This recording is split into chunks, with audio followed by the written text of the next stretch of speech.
How you doing? Feel free to join us.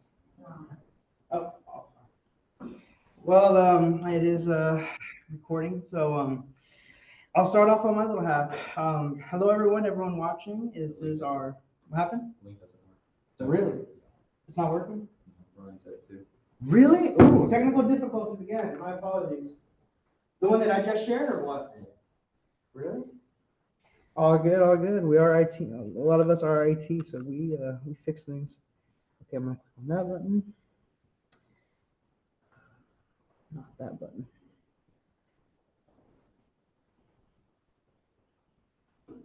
Ooh. Participants. More. No. Definitely not that button. Come on, Zoom, work with me.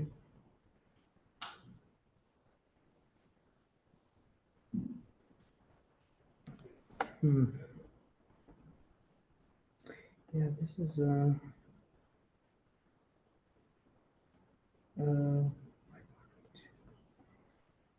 interesting. Okay, that makes a lot more sense. My apologies.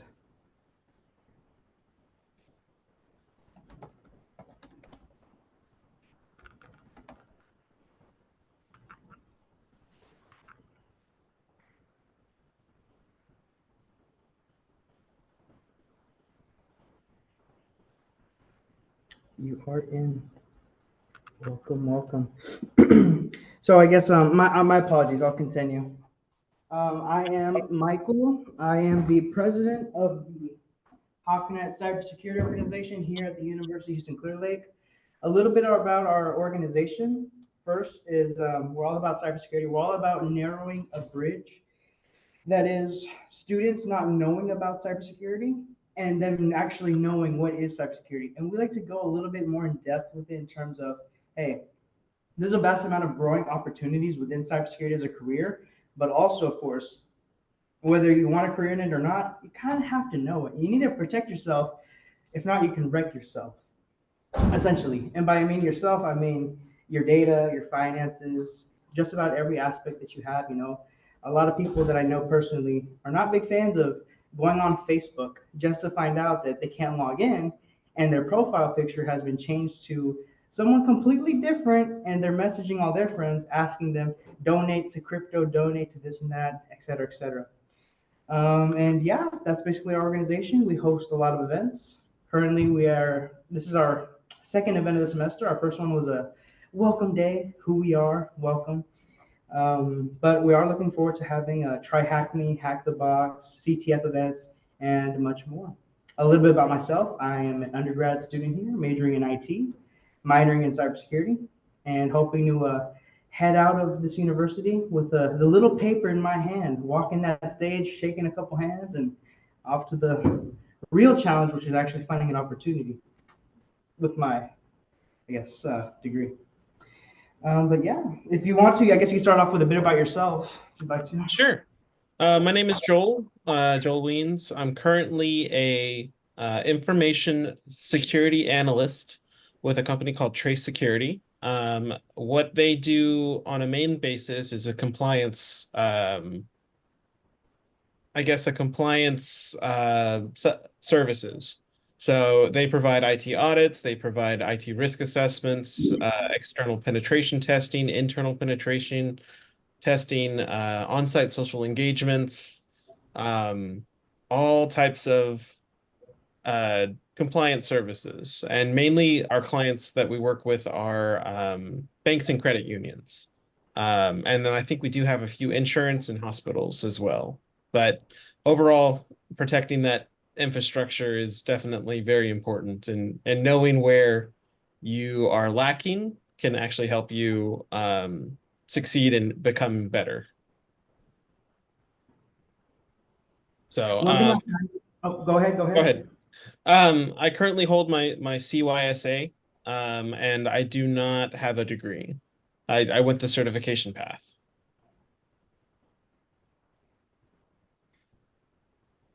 If I may add to that, that's something that I've been hearing from quite a bit of folks that I speak to that are in the cybersecurity field and IT in general. It's more of I guess a thing about what's more, I guess, what is more wanted in someone, their degree or their experience. And from what I've been saying, typically when it comes to an opportunity or getting a job, you can have your bachelor's degree in this minor and that 4.0 GPA. You could have been nothing but straight A's, awesome. But if you don't have valuable experience, it's gonna be quite a challenge from what I'm understanding in terms of cybersecurity and IT related things. You think that's something that's Definitely. continue I or that that's that good? that lines up exactly. This is my first cybersecurity role, and I've been in it for about 2 to 3 years. I got the job in 2021, and it's a learning process. It really is. I didn't have a whole lot of experience. I only held my security plus.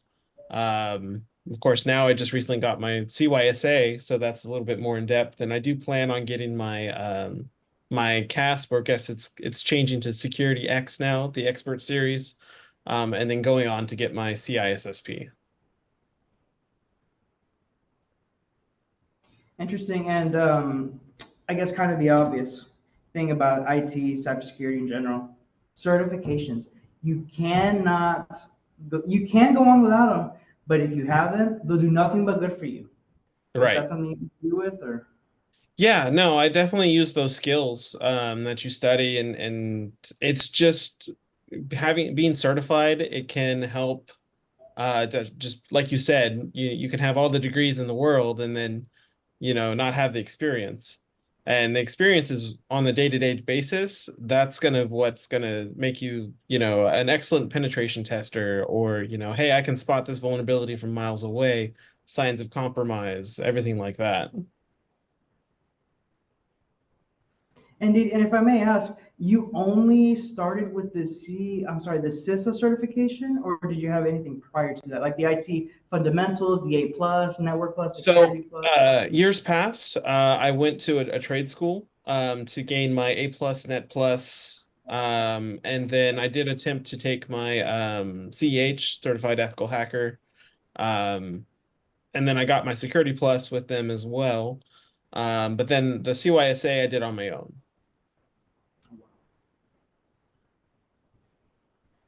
And on a scale of, I guess, zero being complete piece of cake, walk in the park, or to a 10 being, oh boy, this is not fun. How would you rank in terms of difficulty the CISA certification? The CISA certification, if you um are kind of doing it every day, it's probably a walk in the park. But it's probably, I would say, maybe 1.5 times harder than the Security Plus. It's a lot more log reading, a lot more knowing your ports, knowing everything that can affect um a system or anything like that. So it's definitely good to hit up on the vulnerabilities, and knowing your port numbers, and reading logs. That's going to be your big thing on this ISA. And I guess if we ever have, well, I know we have some members that might not have no idea, zero knowledge, zero experience of cybersecurity. I guess could you briefly, or however you'd like to explain, in your words, of course, what is cybersecurity and why now it is very important, and also for the future it's going to be vital. Why cybersecurity? Well, first off, cybersecurity is securing your environment from anything, whether that be, good or bad. Um, Intruders versus, you kind of have to bridge the gap of, I want to be secure, but I don't want to be too intrusive with that security. Um, and why now? Everything is going so digital. Um, every banking platforms are digital. Your entire social life is digital nowadays too. So you also want to secure that as well. So incorporating, passwords that are uncrackable, that's great. I try to use like 14 character passwords everywhere I go, but sometimes it's like, ugh, I have to enter another password that's 14 characters long. I can hardly remember that one. So that's kind of my ideas of cybersecurity and why now.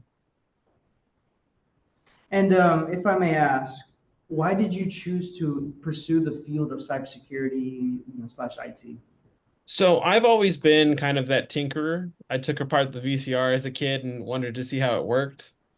And then broke it and not I couldn't figure out how to put it back together. So, we had to buy a new one. But security always interested me. It's always a new challenge every day. It's like, okay, what am I gonna find today?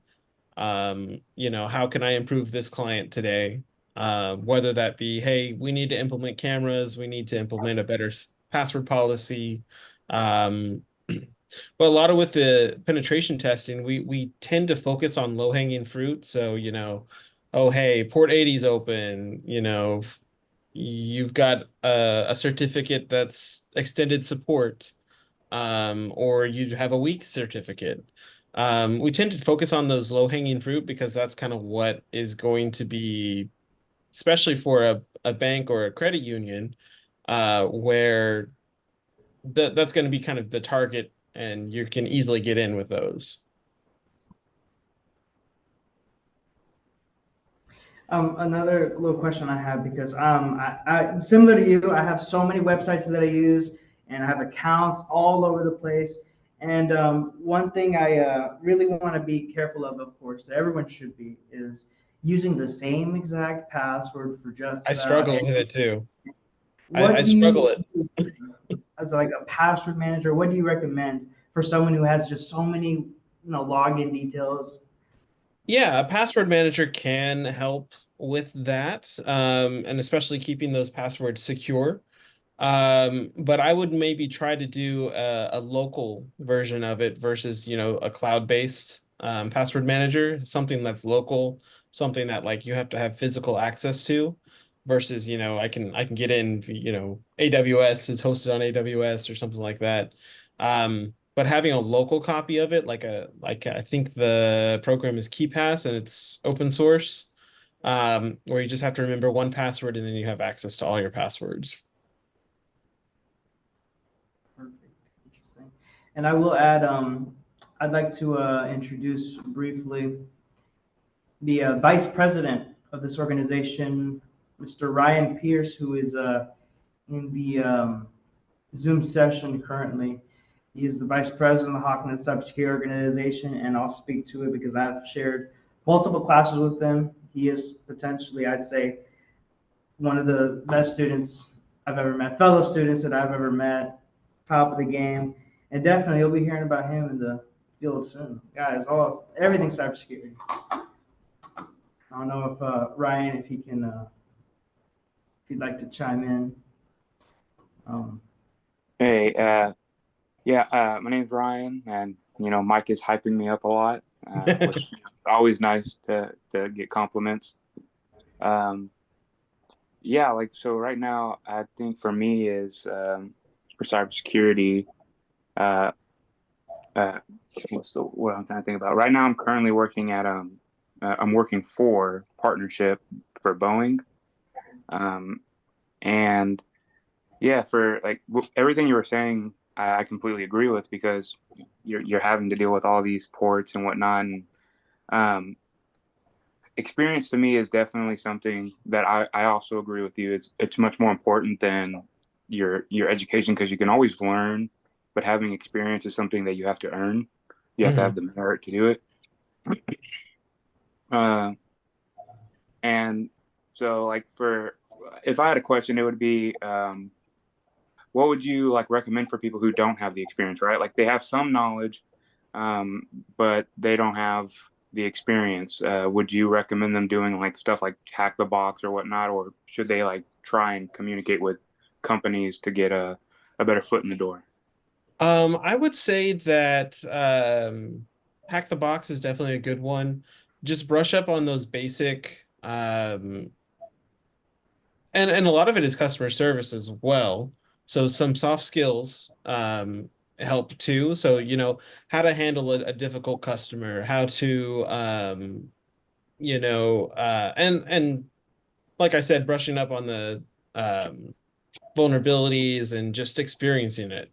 So platforms like HackMe, even Udemy, just taking a Security Plus course or a CISA course, anything like that is definitely a good way to kind of get your foot into the door, and then ultimately also taking your certification exams as well, whether you pass or fail.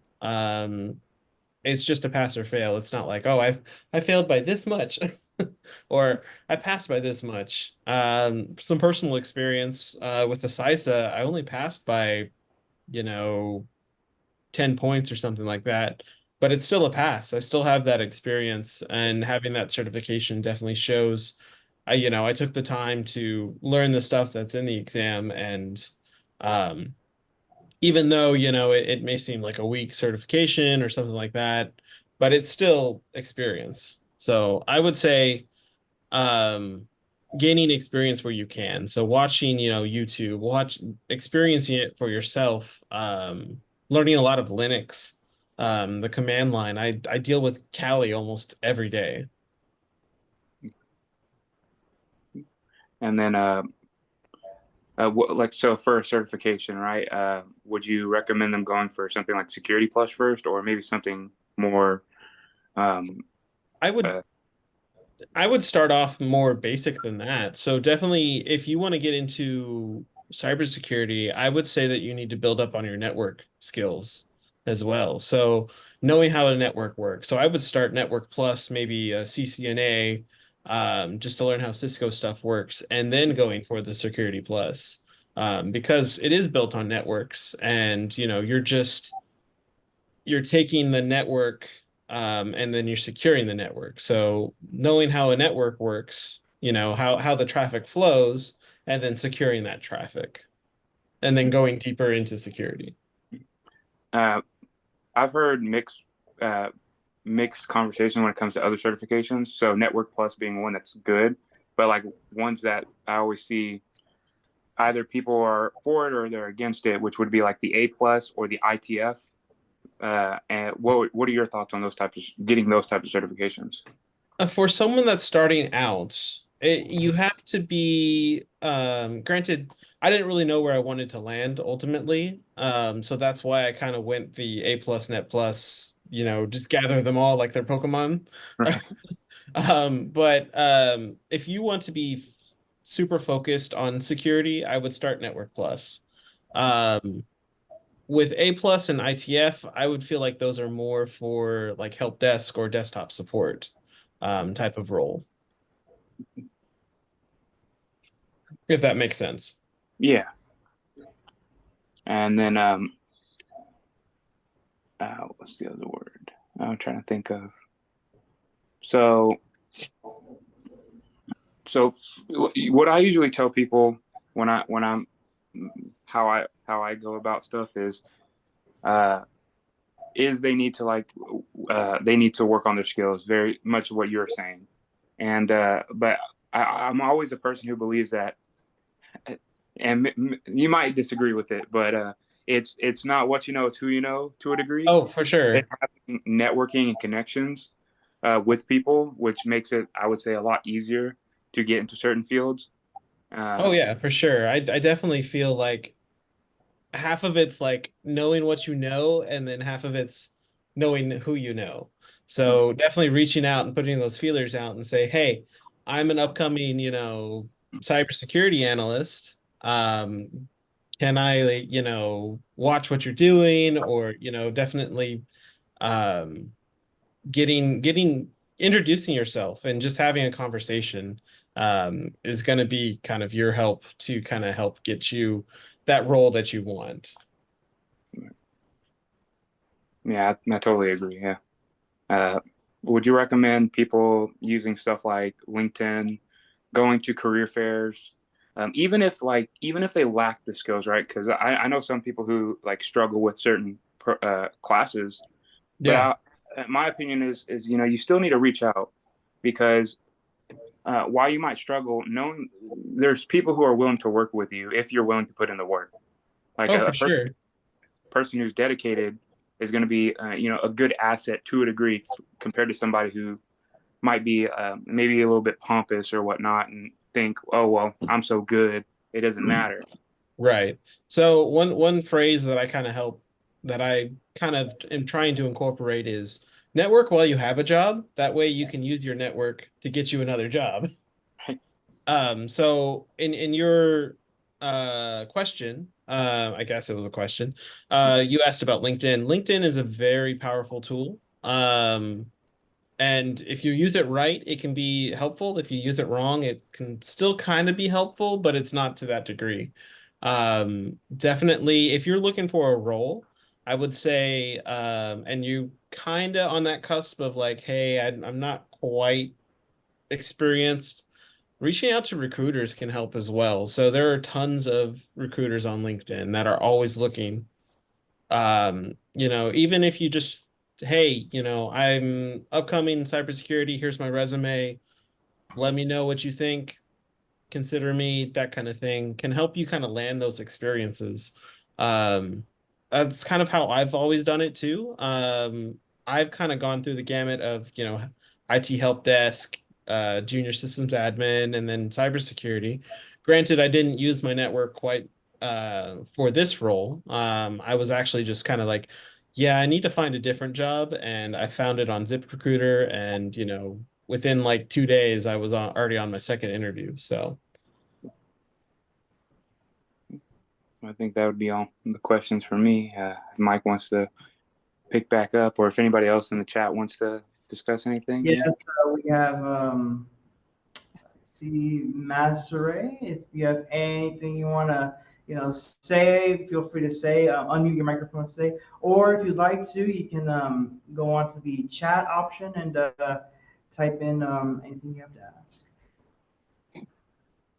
If not, then I have a quick question for you, Joel. It kind of piggybacks off of what Ryan said.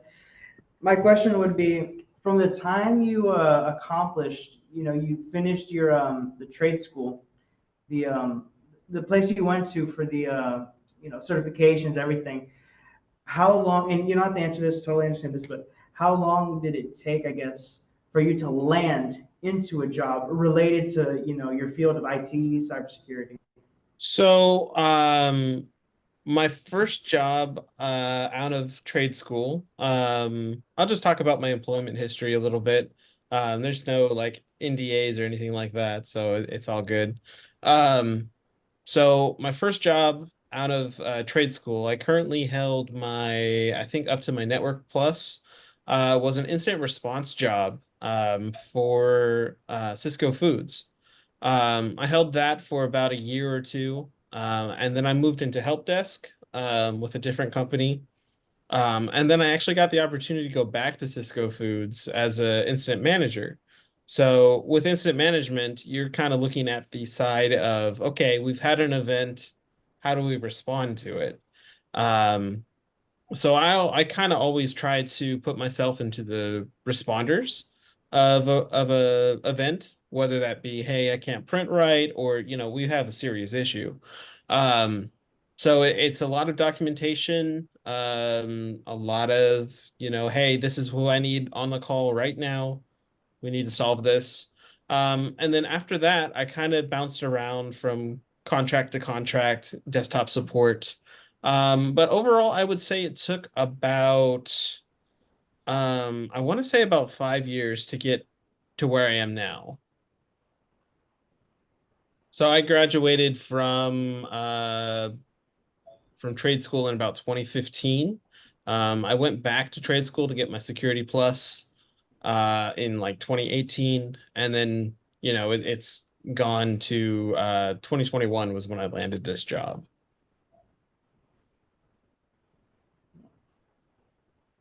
So I've kind of bounced, seen it all. It's funny because I've heard so many things online from people in the field, and it's a, I guess, 50-50. 50% of people, professionals, say there's absolutely zero, maybe there's a slim to none chance that if you're in the field of IT, you just graduated, certifications, whatever, that you're going to land a cybersecurity role. But there's also other people who I've talked to and some who I've met who just got their degree, and right once they get the degree, they're walking right into their cybersecurity job, something related to that field. What would, I guess, your take be? You think it's 50-50? It's how you use your network. It's how you gain that experience while you're in school, and how you kind of present yourself to companies and everything like that. So if you don't do a very good job of networking yourself, your chances of landing that cybersecurity role can be a little bit harder. So if you're having those conversations of, hey, I'm about to graduate, what can you find for me? Can help you kind of bridge that gap of, maybe that there's a skills gap or something like that. So while you're working on your degree, you can also be working in the field. Thank you. And we do have a comment in the chat from Masere. She's asking, under the umbrella of cybersecurity, are there any jobs or roles you would recommend for us that will be new grads entering into the field?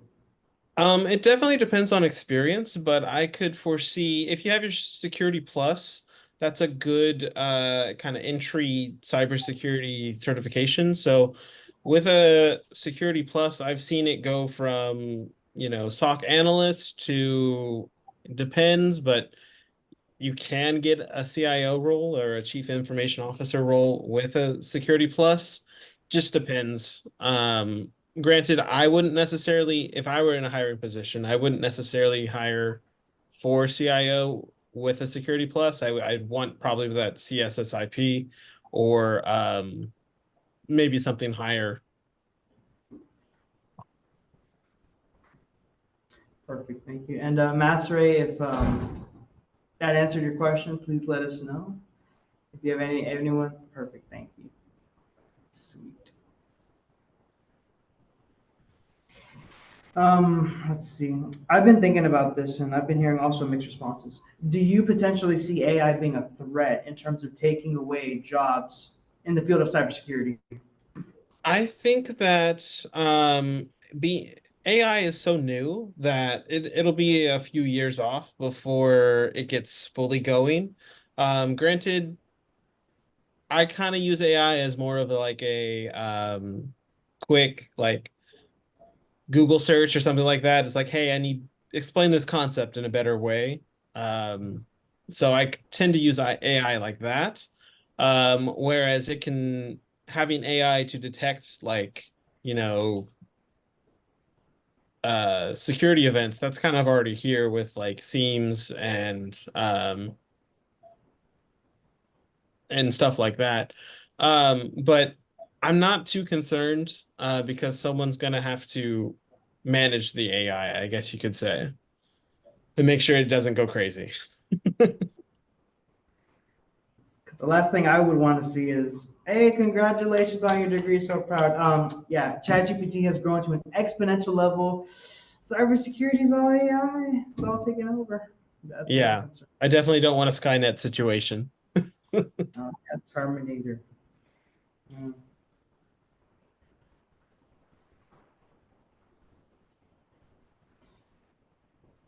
Let's see, I think someone tried to get in. Let's see.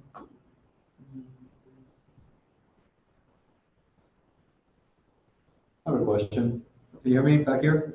Yes, I can. Can you kind of just like walk us through like kind of day in the life of what you do as much as you could? Like I know you probably can't say everything, but Sure. it's kind of like like what you do exactly.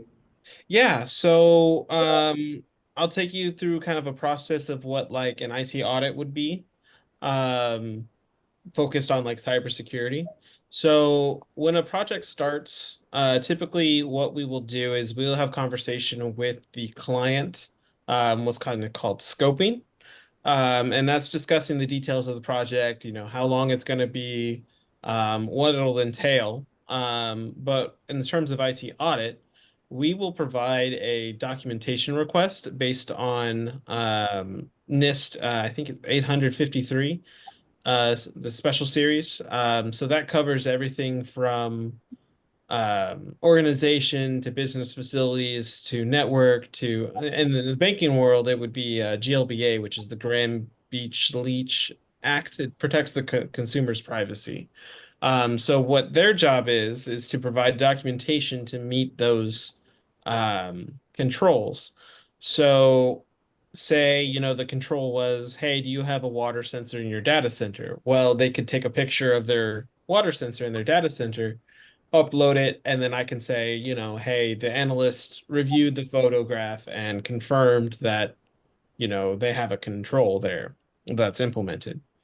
And then if there isn't evidence that it is implemented, I would make the recommendation, yeah, you should have a water sensor in there. Granted, they don't necessarily have to do that because I'm not a government entity or I have no power there. I'm just saying I've seen what the government can do to an organization. I don't want that to happen. Here's the recommendation to avoid that. And they can do a management response. Yeah, no, we're not going to do that because XYZ. Or, yeah, it's probably a good idea. Let's go ahead and implement that. And it's all based on risk. So, some inherent risks are higher than others. If you're in Tornado Alley, you're going to put something in your disaster plan that says, okay, in the event of tornadoes, what are we going to do? But if you're in, middle of Oklahoma or something like that, your threat, or a different geographical area, your threat for tornadoes may be lower. So you may not need to do that. So it's all about risk and kind of showing. And my role is more of the compliance side of cybersecurity, and it's making sure that you're compliant against controls. Well, thank you.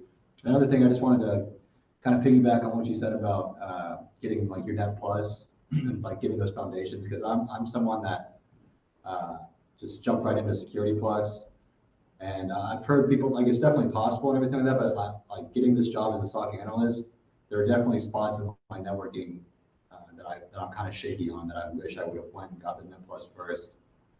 Yeah, definitely knowing how the TCP/IP model works is going to be kind of important because you're working with ports in security. So knowing how one port can interact with another port and how that data flows is important. So having those foundational skills is important.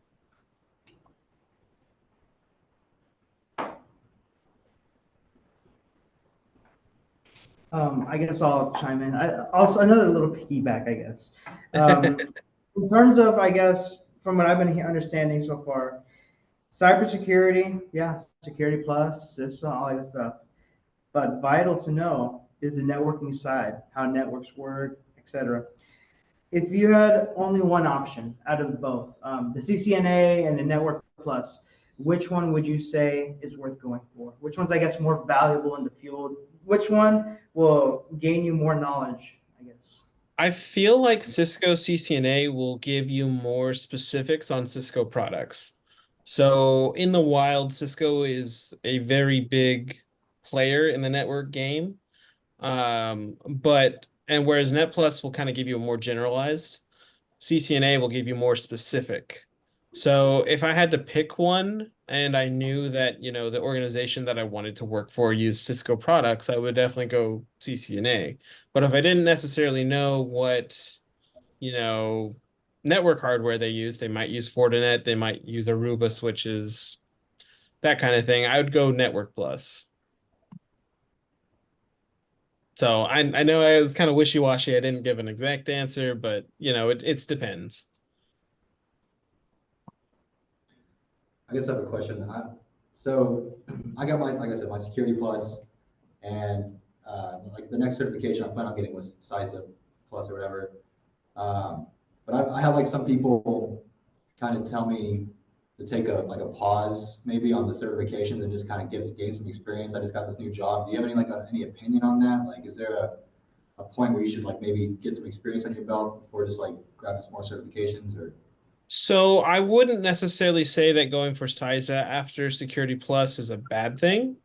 If I were to get, well, I have my CISA, and I'm gonna go for my CAS. But after my CAS, I may take a break before I move on to my CSSIP, which is a different certification body. It's a lot more heavy. So taking a break before that and kind of gaining some skills. And there's also a experience part with CSSIP. With the others, I don't foresee there being like an experience requirement. Um, so I think that is okay to go for your CISA after your Security Plus, but that's up to you. If you want to take a break, you can definitely do that. But just keep make sure that you're still gaining those skills for CISA.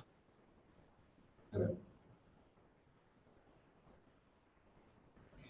Let me see the chat. No, nothing. I have a little quick question. Have a lot of questions, don't we all? Yeah, hey, no, I'm Um, here to answer. It's a Q&A, so. So with the HawkNet cybersecurity organization, we have been seeing, having many ideas in terms of hands-on events, capture the flag events, try hack me, hack the box. Would you say those events, if someone were to want to gain the experience or want to gain knowledge, do you think those events would be enough, those activities, or would you recommend something else? I would think that they would be enough. Granted, I know that it's not.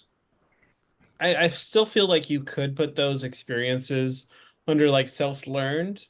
Um, on a resume, but you have to really explain what you did there. So, in these hack the event or hack the capture the flag event or something, this is XYZ what I did and this is what I learned.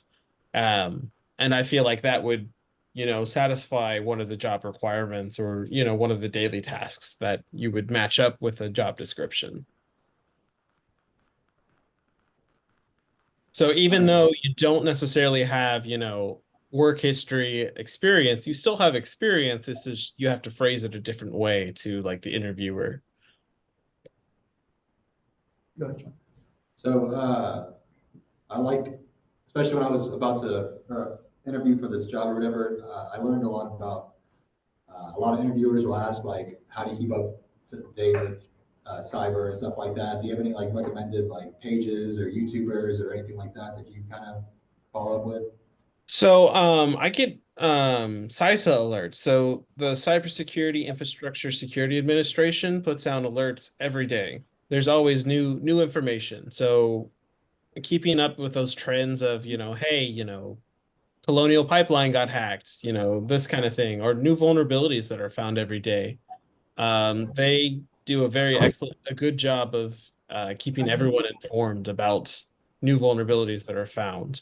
And then I also subscribe to some newsletters. Um, and that's always new information. So Cool. I have the chat pulled up and it looks like Masare asked, do you feel like tech boot camps are beneficial? Um, So I think that that's kind of a lot of information, just kind of drinking from a fire hose. So if you feel like you can drink from a fire hose and retain the information, I'm okay with tech boot camps, but me personally, I don't necessarily like drinking from a fire hose. It's kind of information overload, and I'm less likely to retain that information if it's thrown at me through a fire hose. So I don't know if that kind of answers your question or not.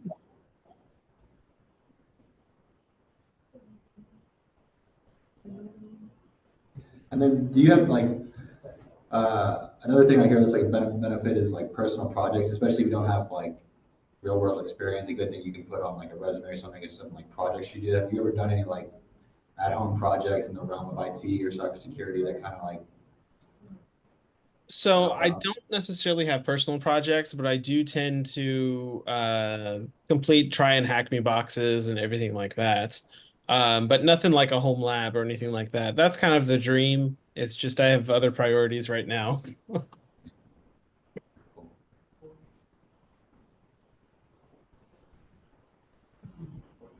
I don't know if Mike has any other questions. But yeah, you'd like to join in? Welcome. You have any questions, Mike? Do I have any questions? Um, at this moment, I do not. Oh, however, we did have a question in the chat. I answered it, Michael. That is okay. Perfect. Um, questions. Okay. No, you already answered about networking. Not the networking. I'm talking about actually going out, getting to know people, getting Right. an interaction with your fellow coworkers. The way I see it, and I'm sure you can potentially agree with this, is if you're not trying to open doors, you're not going to get anywhere. If Right. you're not willing to get up from where you're at, even if it's super comfy, it's like, oh, I don't want to go outside, I'm shy. If you're not willing to do that, guess what? No one's gonna come to you and be like, hey, here's this job. Hey, come here. You gotta Yeah. go out. You gotta go on the hunt. You gotta be Yep. like Indiana Jones and look for the treasure. If you're not looking for the treasure, Yep. you're not getting the treasure. Yeah. Finding a job is a job. Mm-hmm. You don't have one. And it's amazing. Whenever I first found out about this organization, I saw this as nothing but an opportunity to actually get to know people who have a similar interest in cybersecurity, a similar interest in one day being able to, once they graduate, get an opportunity Yeah, for to sure. work within the field. Yeah, no, my trade school has a very good program of placing current students and veteran students with jobs because they've created those connections. So I can use that in my that's a benefit that I gained when I went to school there, is job placement for life. So I just kind of spruce up my resume. This is what I last did. And then I send it to them. They send it out to everyone. So having that kind of tool there is also kind of cool too. Granted, in your organization, you may not have that, but definitely it's kind of who you know. And it's like, oh, hey, Michael has this great resume. I have this role. And he would be a perfect fit for him. So having that networking kind of skills is a good thing. We do have a question in the chat. What trade school did you go to? Did you go there? And what was the program? And also, I guess the length of that program. Yeah. So my trade school that I went to is called mycomputercareer.edu. I think you've had Russ on in past years. I don't know him personally, but I have worked with him for cyber mentoring, and he's a great guy. As for the programming, it's a little outdated when I first went there because they were still using Windows 7. But it walks you through A plus, Net plus, your Windows certs. I think they now have certified ethical hacker, CCNA. They have all the certs under the sun. So, and then length, between I think the first program I did was 6-ish months. Second program was like 6 weeks. And then they go, it's a lot of work. But most of it's online. So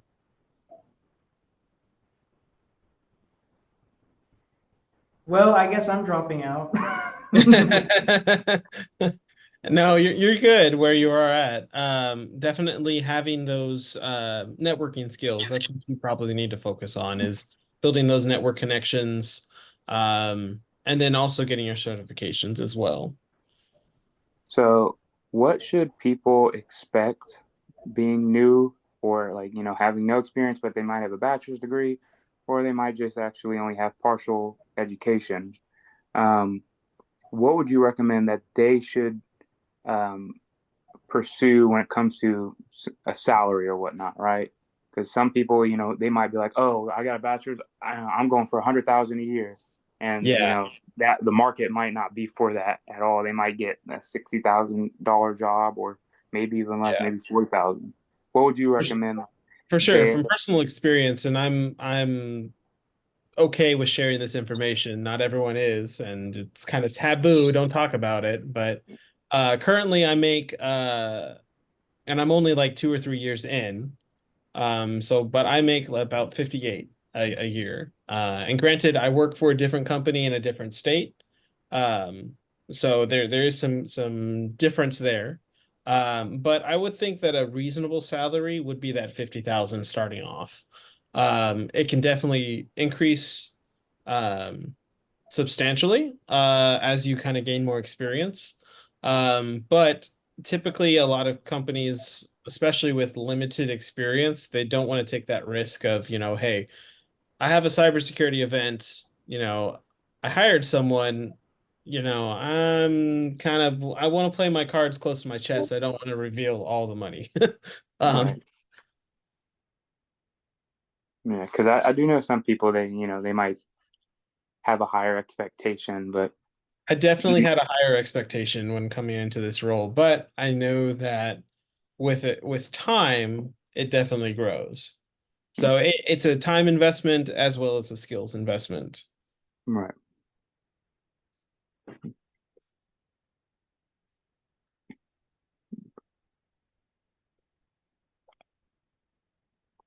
I don't know if anybody else in the chat wants anything, or I see Mike and them, their camera went off.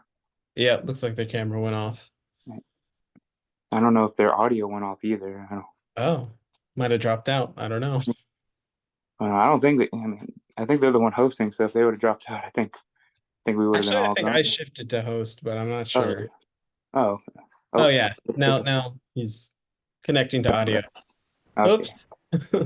Technical My difficulty. apologies. My laptop faced one of those issues where the battery was a little bit too low for comfort, and my Ah. Acer, the legs just collapsed right underneath it. Apologies. Not a problem. Looks like Masseray has another question for us. Do you think small companies are a good start off, or if you get a good job at a large company, go for it? Um, Depends. So with small companies, you kind of run into the risk of limited budget. With larger companies, you may have a little bit more wiggle room in that budget. Um, and it depends on what they do. So, if you've got and how focused they are on cybersecurity. Because you run into that thing of, oh yeah, it's cybersecurity, we'll just give them, base package, no problem. And then they have a security event. And then, oh, we need to invest a whole bunch more money into cybersecurity. Um, but as for starting off, I would say that small company um, would be the kind of go-to. It's kind of where you can make the most difference if you're into kind of making a difference. With a large company, you kind of tend to become a number. So it's kind of personal preference. I would prefer the small company just if we're starting off. Um, so you can make a difference, so you can really gain those skills. Let me know if that answered your question or not. Did you ever face any major events in your time? Currently, I have not, because I am more on the compliance side. I'm kind of preventing those before they happen.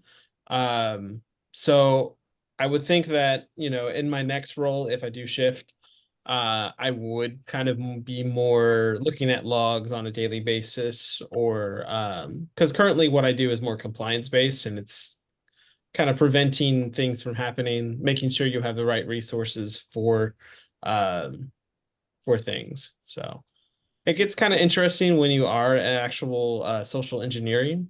Um, so what I do is typically with a bank or credit union is I like to play the vendor of, Comcast or AT&T. Hey, I just need to, change out some equipment in the data center. Can you let me in?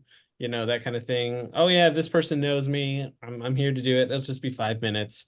And social engineering is playing on the helpfulness um of people. So you get that receptionist, oh yeah, I want to help you, okay. I don't want to turn you away because you're here, you're wasting your time. So um I haven't been so successful, but a lot of my colleagues have. And a lot of times it's, hey, I'm just gonna walk right in and see what happens. And what would be your preference, a blue team or a red team? So I would say red team because it's a lot more fun. You're actually doing the attacking, but also blue team too, because you're kind of defense, like, hey, I want to kick you out. You're not I'm kind of just purple team, I guess you could say. Right, purple team, yeah. I like to see when the attacker attacks and when the attacker leaves. And have The in between. have you used stuff like uh in-map and whatnot? Yeah, with a lot of our penetration testing, we do use a lot of Nmap. Definitely running those TCP and UDP scans just to see what ports are open. Granted, we're typically whitelisted and we do know the IP addresses that, someone has. But a lot of we do have that service where it's a black box where I don't know nothing, so I have to go find. So y'all mostly do white box rather than black box? Yeah, but we testing? do have that capability of doing black box. And have y'all ever, during black box, have you ever gotten into the system? So I'm not quite, because I'm kind of new, I haven't quite been certified yet to do black box testing. It's a little different animal. I'm only currently doing external penetration testing. But, I would like to be black box certified at some point. And are you looking at getting your pen test plus, or? I'm currently not, because I'm shifting more towards like a blue team or a purple team. Once I got my security plus, I kind of shifted away from the pen test, but I do use penetration testing um, on a daily basis. But I feel like pen tests wouldn't necessarily benefit me at this point. What would be the oldest system that you've had to like see and use in your field? So I was on an on-site audit in Michigan for one of our clients, and I saw they had air gapped it, and it was running Windows XP. I don't remember what service pack, but definitely Windows XP, and it was air gapped. It's like, no, we can't let go of it. I currently have a Windows Vista machine that's air gapped No. because of a certain program that it's just I can't afford to lose. So Right. it looks like Masare has another question. What do you think of the ethical hacking field? Do you think it's lucrative? Um, It depends. With ethical hacking, of course, you do have to have permission. And that's just how much, that person is willing to spend for that ethical hack. Granted, you might get lucky and you might get a client who is, all about cybersecurity. We want to do the best job we can to prevent this from happening. So we want to pay you, find the vulnerabilities so we can fix them. I haven't seen a whole lot of people that are too keen on the ethical hacking. They know they need to get it done, but they don't want to pay a whole lot of money for it. If that answers your question. Perfect. Well, it is currently 7:54, and we only have the room reserved till 8 p.m. So I I guess understand. now's the time to close off. I do want to yet again thank you, Joel, for being our guest speaker. It is truly an honor to have you on behalf of my organization here at the University of Dakota Lake to be able to have you as a guest speaker. I do apologize personally as a president that we did face quite a bit of technical difficulties, quite unprofessional on my part, my bad. But thank you. Of Thanks course, everyone my for pleasure. And the IT stuff happens. It happens. So take it with a grain of salt. You know, I'm just glad that it worked out and that it was as well as it did. So And to end this real quickly, in case any members here, I know me personally, it'd be awesome to connect with you on, say, LinkedIn, or yeah. what would be some ways, I guess, to contact you? And if anyone here would like to Um, contact, speak with you. Yeah, LinkedIn is a great place. I'm happy to share my network to anyone who wants it. Yeah, hit me up on LinkedIn. Just search my name Perfect. and you should be able to find me.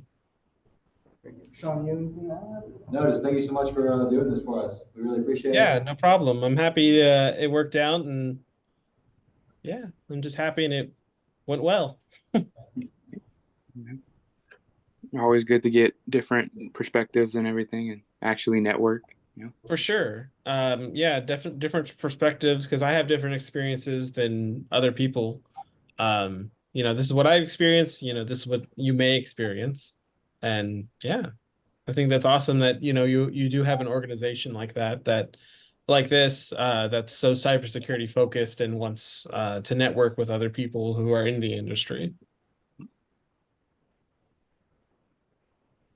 Well, I think that would be about it. Again, thank you, and I hope you have a great rest of your day, great rest of your weekend, and that your job isn't too stressful. Hopefully, not a massive come through and completely ruin things.